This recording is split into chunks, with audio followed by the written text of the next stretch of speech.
Hello, everyone. My name is Ahmed, and this is Fansview TV. Joining me is, I'm joined by Kums, an Arsenal fan, Docs, a Manchester United fan, and Godspower, a Chelsea fan. You're all welcome, guys.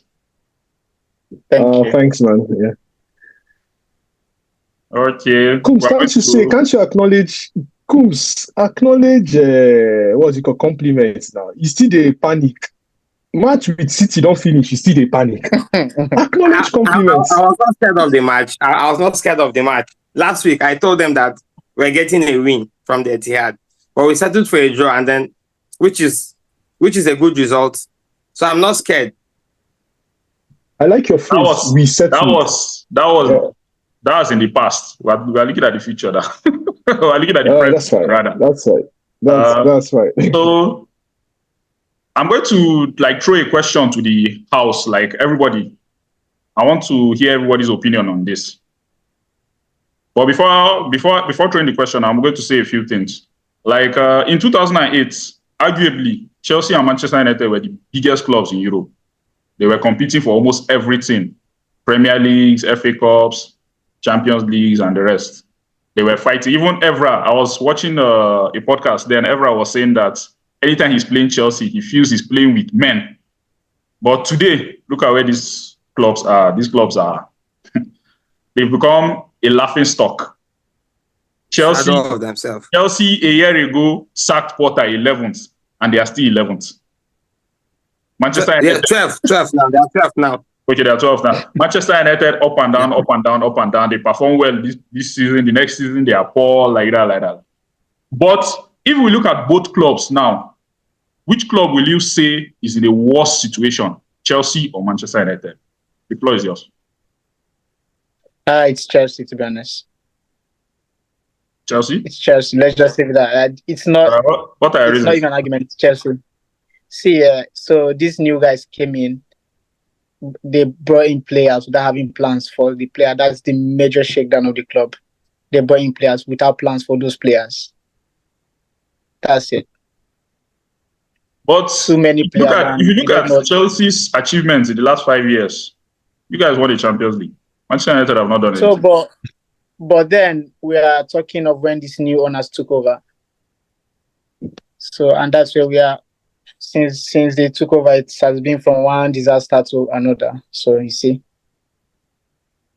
I also say Chelsea, right? Because to buttress Godspower's points, you see, to show that there was not so much thoughts going into the whole processes concerning these players acquired by Chelsea. They kept on procuring players that played similar roles. You know, players that played similar roles. You understand, or similar positions, right? If you look currently in the middle of the pack, there are quite a lot of players. Some who don't even get to start. You look at the flanks, you know, same thing. And in the most very important positions, which are the central back and even the CF, almost nothing has been done so far. You could beg to say that the likes of Chaloba and the rest of them, but we're talking rebuilding, right? If you're saying you're rebuilding, the direction the club have gone, honestly, I think they got you wrong. And also not having so much of football heads also in the helm of affairs, whom are sort of dictating or, will I say, who have more like a blueprint, somewhat similar to what United used to have before now that they're trying to set up a proper sporting structure. So yeah, I will also beg to agree with Godspower. It is the issue with Chelsea. Chelsea has more of the issues currently. But if you look at it, Chelsea have only suffered this for maybe 2 seasons. But Manchester United have suffered this for almost, if not more than 10 years. But you look at the 2 seasons. And 2 seasons. Sorry have actually been terrible. Sorry for continuing. 2 seasons. Both clubs have spent over $1 billion. Do you know that?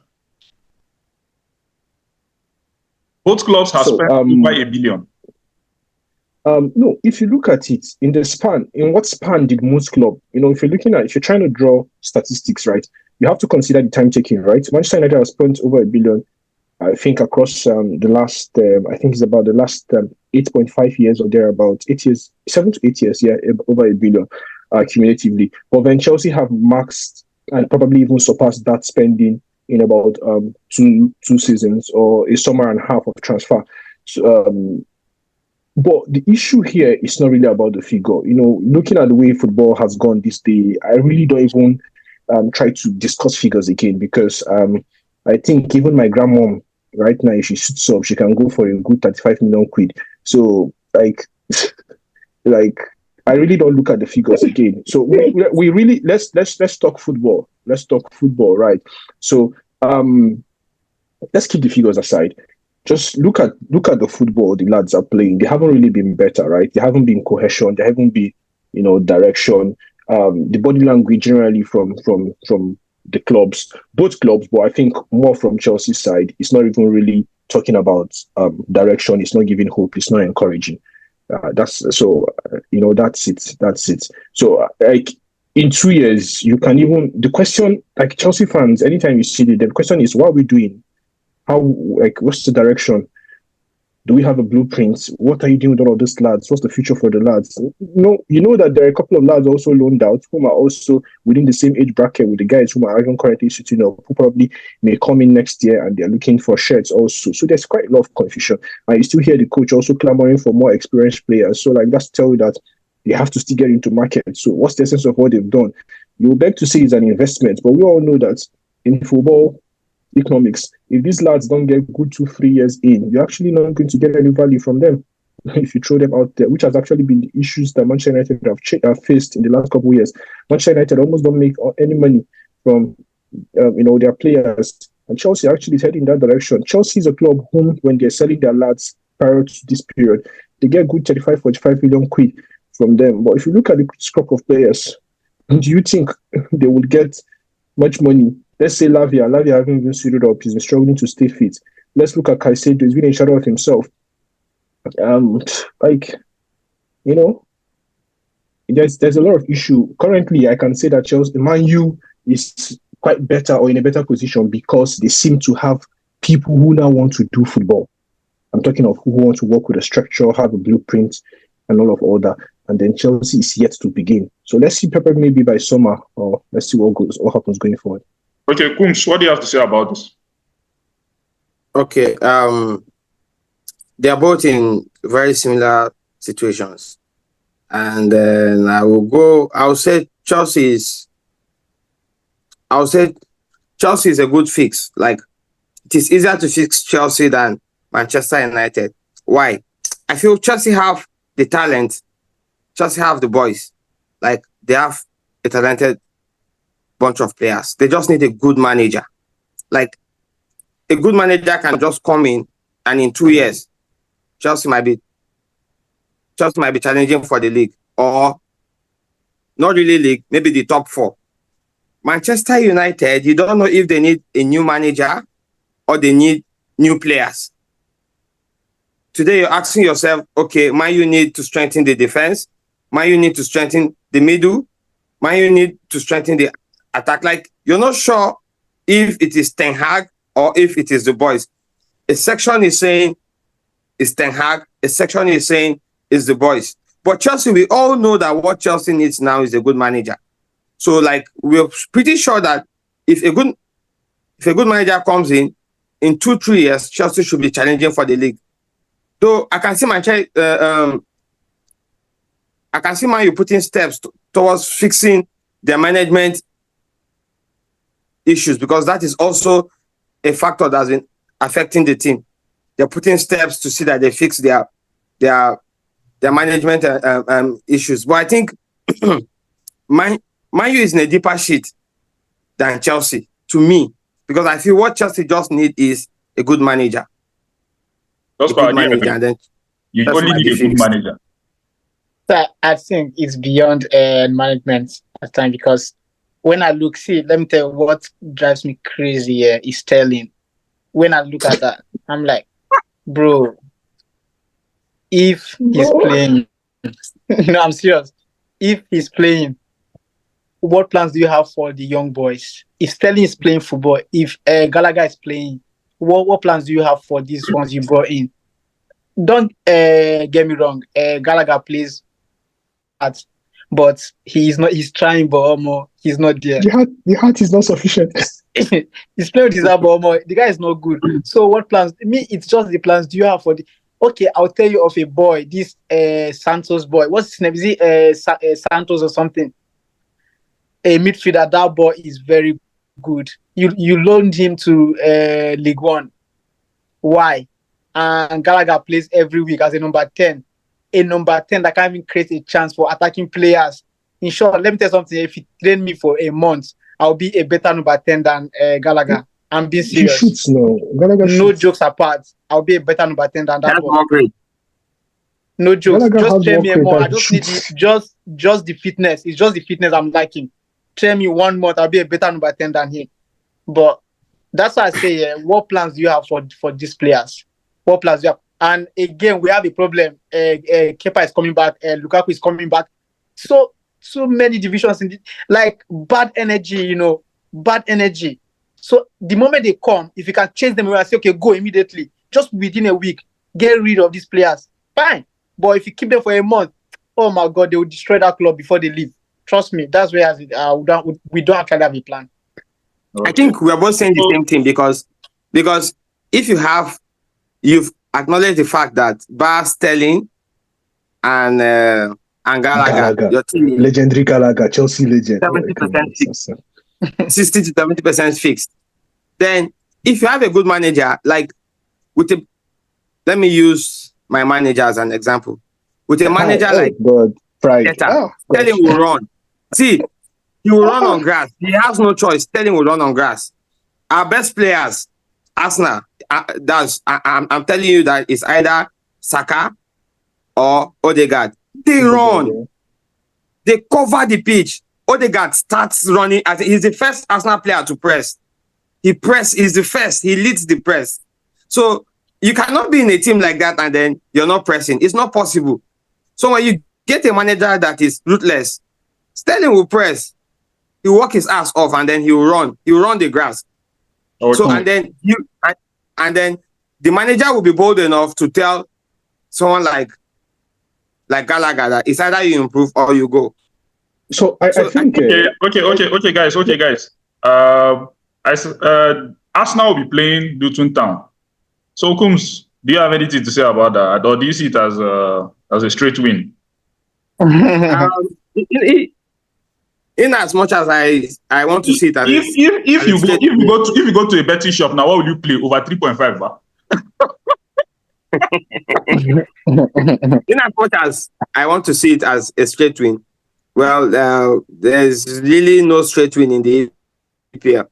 We played Luton away a few months back, and then we managed to get a win.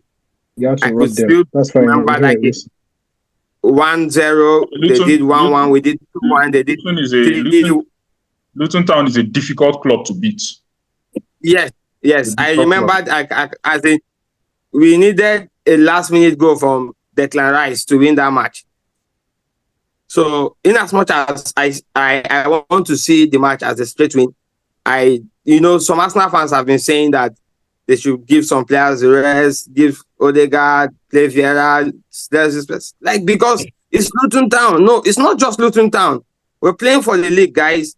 And if you want to give those guys a rest, tell them to start and make sure they are 3 goals up by halftime, so that by 60 minutes you can pull them out and then give them a rest. But if you want to assume, last season we played Southampton around this time of the year. We're top of the table, and then we drew 3-3 with them. In the first 30 minutes, they were already 2 goals up. And then some fans are saying that we should give some players the rest. This is the EPL. Luton Town can score a goal from a set piece and then to block. And then that might be the end of the game. Like, you manage to squeeze it. You get to manage, maybe just a draw at the end of the day, maybe a 1-1 draw. Yes, and then a 1-1 draw. if we play 1-1 draw versus Luton Town, we lose the title. If you're going to draw a match, draw with Manchester United, draw with Tottenham, not Luton Town, because the whole of your rivals will beat them. So I see it as another important match, and I expect us to pick the 3 points. Okay. Okay, talking about Manchester United, Daniel. Yeah, in the past, we would have said in the past this match, this kind of matches, or let me say the match between Chelsea and Manchester United used to be the title decider. But now it's the battle of bastards. We can't say that anymore. It's a battle of what? Battle of bastards. But we can't say that. We can't say that anymore. So, nevertheless, Kums, I'll still say it is the big one this midweek. It is the big game of this midweek. It is the big game. It is the big game. It's the big game that Chelsea Man. We have Man City, Aston Villa. So I think Man City, Aston Villa is actually bigger than Chelsea. Chelsea are in position 12. Hold on, bro. Are bigger brands than these two football clubs. No, put together. For this midweek, the game of this midweek is Manchester United versus Chelsea, or Chelsea versus. Hold on, GP. I think I have to actually let me properly address this thing he just said before before addressing it, let me add this question to you. What do you have to say about fixture? You address him and you talk about the fixture, please. Talk about it. What do you expect? Firstly, let me just hurry up and sum him up. I just want to sum him up. You see, Man City, Tottenham, Aston Villa, in fact, every other club, back them together as a team. They are not half the club that either of Chelsea or Manchester United are. And that's the fact. This is not even banter. Like, if you stroll into London right now, you drive down Fulham Road, bro, like, we're talking blue, and that's Chelsea. If you stroll in Manchester United, there are a couple of clubs around, they have Fulham Club and, Fulham Football Club and a couple of other clubs around London there. Nobody really even talks. When you see all the, tourists visiting, like a large chunk of them are going to see the Blues. Same thing with Manchester United. Look, until recently, I think it was about 3,000 seaters have been added to Etihad. Or who knows Etihad? Bro, we're talking about... Bro, let me tell you something here. I will tell you one thing. I'll bust your brain. City Ground. I always get a ticket if I want to. But for my own club, I can't get tickets. You recall when we were GP? Remember December when I was trying to get a ticket to see the game. I think it was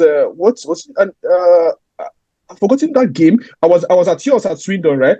And they were saying £150, and I was like, "You're like, blood, forget it, bro." And I'm talking. If you see where they sent me, I think it was was it the 300 and something seats, whatever, like sky high, bro. Like, nobody even knows I can't watch match, bro. Don't just forget about it, bro. And we're talking like this was over a month before the match. I was trying to see.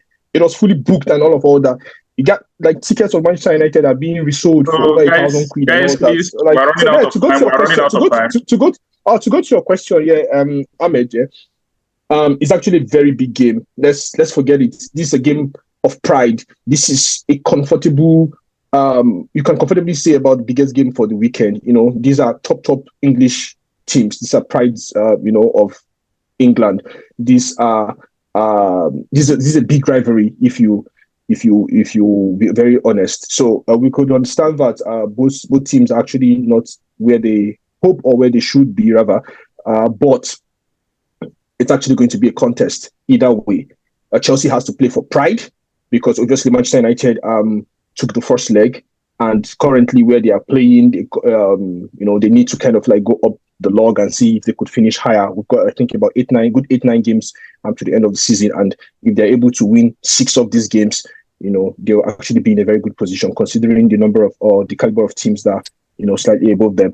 For Manchester United, also coming off the shabby performance over the weekend, it's actually a game where egos for me, egos have to be on the highest. We'll have to see these guys running, of channels. We'll have to see them throwing their bodies on the line, kicking whatever should be kicked, creating as more chances. So it's actually it's a very, if you ask me, it's a very perfect situation where both teams are in terms of their position, their last outings, and whatever. And at the time of the season where we're actually playing this towards the end of the season, so it begs for a very exciting game, if you ask me. So yes, it's actually going to be a stiff contest. What's your score prediction?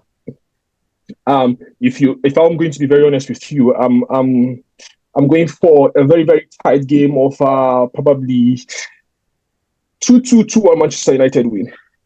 Okay, so Godspower, what do you have to say about it? Okay, so this game, it's a very good game, like big game in England. We know everywhere will be everybody Chelsea, Man United, even though the two teams are not doing good. Now, looking at the boys, the boys on the Chelsea side will look at the Brentford game and say, oh, we actually have a chance. And the Man U boys will look at the Burnley game and say, oh, they can beat a 10-man, a team that is second from bottom. So we actually have a chance. So the two teams, we come out knowing they both have a chance to win. Now, Chelsea is at home and they really want to step up. So I'll go for a 2-1 Chelsea win. 2-1 Chelsea win. Yeah. Do you have anything to say about this fixture? I earlier on I called it a battle of bastard. For those of us that are familiar with the Game of Thrones, when the battle between Jon Snow and Ramsay Bolton, so that's where I got the word from. It's going to be interesting because I've been there before, so I know. Yeah. I've been there before, so I know. That's you and Tottenham. Yeah, probably something like that. But nevertheless, they are the traditional big boys, and then even if they have nothing to play for, they have pride to play for. And we should also know that no big team have won that the bridge this year, this season. Oh, okay, good start. Big six have won at the bridge this season. So it's going to be tough because Chelsea will be playing like, okay, Man U can beat us at the bridge. And then Manchester United will be playing like, okay, we can beat them there. So it's still going to be tough. It's still a must watch.